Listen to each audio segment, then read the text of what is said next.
Supergirl soars into theaters this week, but was it the super save DC needed or just another super flop? Let's get into it.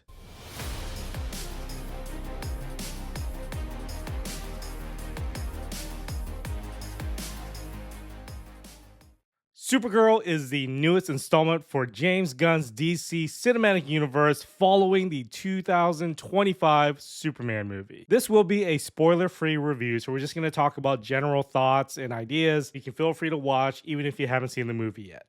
Supergirl is directed by Craig Gillespie and stars Millie Alcock as Kara Zor-El, aka Supergirl.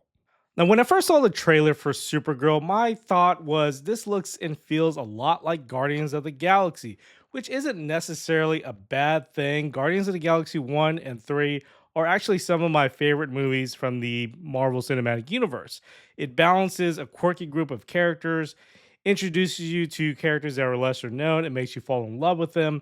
And it's a lot of fun. There's a lot of jokes, and the action is great as well. And it takes you kind of on this sci-fi adventure. And the trailers had elements that were very similar to what we saw in Guardians of the Galaxy, such as rust bucket spaceships and quirky alien characters and characters with attitude, such as Supergirl, played by Millie Alcock. But my biggest concern was, is it going to be the same sloppy mess that we saw in the Superman movie? Truthfully, I just wanted this movie to be better than the Superman movie, which is not a high threshold in my opinion. If you watch my Superman review, you know all the issues that I had with that film. But I have a lot of confidence in Millie Alcock carrying this movie because I've seen her in House of the Dragon. I thought she was really charismatic and really likable in that show. If you give her a 2 hour slot in a movie and put the spotlight on her as the main character, I had full faith that she was going to carry this movie. Jason Momoa finally gets his chance to play Lobo is in and of itself a good reason to want to see this movie. I was very excited for Jason Momoa to finally play this role because I know he's wanted to play this character so bad. And he hit up James Gunn as soon as James Gunn announced that he was taking over DC and asked him if he could play Lobo, and it's happening. Coming into this movie, I was cautiously optimistic, but I am pleased to say that the movie did a lot better than what I was expecting, and I was not surprised to see that Millie Alcock really did shine in her role as Supergirl. I think it's fair to say that the tone of Supergirl is actually very similar and consistent with the tone of Superman, insofar that it is sillier, there is a lot of jokes, and it just kind of has that same flavor that James Gunn has created for this universe, but they just did a better job executing it in this particular movie compared to Superman. To sum up my issues with Superman in a nutshell, number one, Superman was too goofy. Number two, there's just too many jokes. But here, there's a subtle difference. There were a lot of jokes, but the jokes landed. The jokes worked. They were actually funny and in a subtle way. Like they weren't trying too hard and it didn't distract you from the movie, but there's subtle moments or subtle lines or subtle mannerisms that really were kind of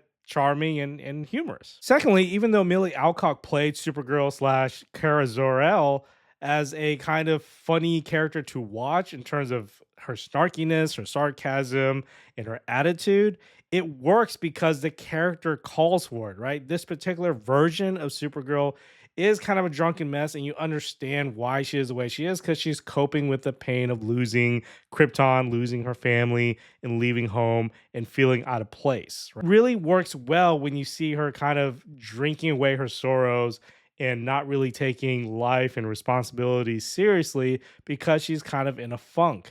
And that kind of shines through in her personality because that's how she handles situations and her dealings with people. And it just works for this character. Another distinction that could be made is even though this movie was generally fun, silly, and that sort of thing, it was woven through a series of very serious scenes that had a lot of emotional weight that really added some substance to the story and to the character. We see that highlighted mainly through the flashbacks that's woven throughout the movie in a very artful way that allows you to see what she's gone through and to feel what she's feeling and to kind of explain in a subtle and somewhat unspoken way why she is the way she is. But even with all of her flaws, you feel for her. She is very empathetic. She's very charismatic and charming, but also she has that emotional weight when called for. She can be very empathetic in her acting, in her facial expressions, in her emotions when she's sad or upset or frustrated. She conveys that really, really well. To complement Supergirl with a sidekick, you have Eve Ridley playing Ruthie,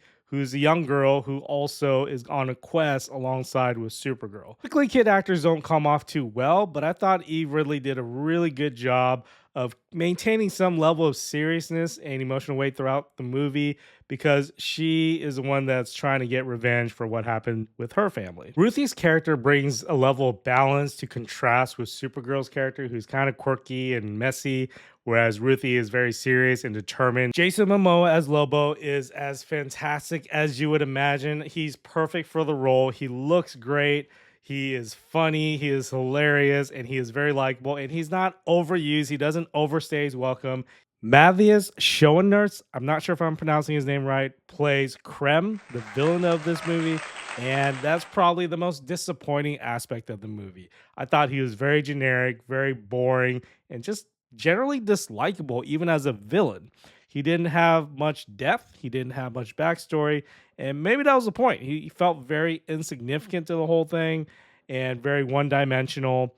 Him and his crew kind of reminded me of like a Mad Max type crew. They're a little crazy. They look very punk rock ish and just don't seem to have a care in the world and are just crazy and mean just for the sake of it.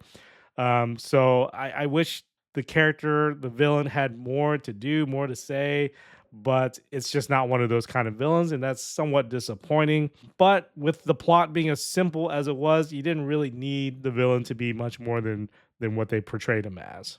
Now, I'm not going to get into specifics about the plot, but I will say this: the plot is fairly straightforward. They give away the basic premise in the trailers, so you have kind of a revenge John Wick type aspect to it.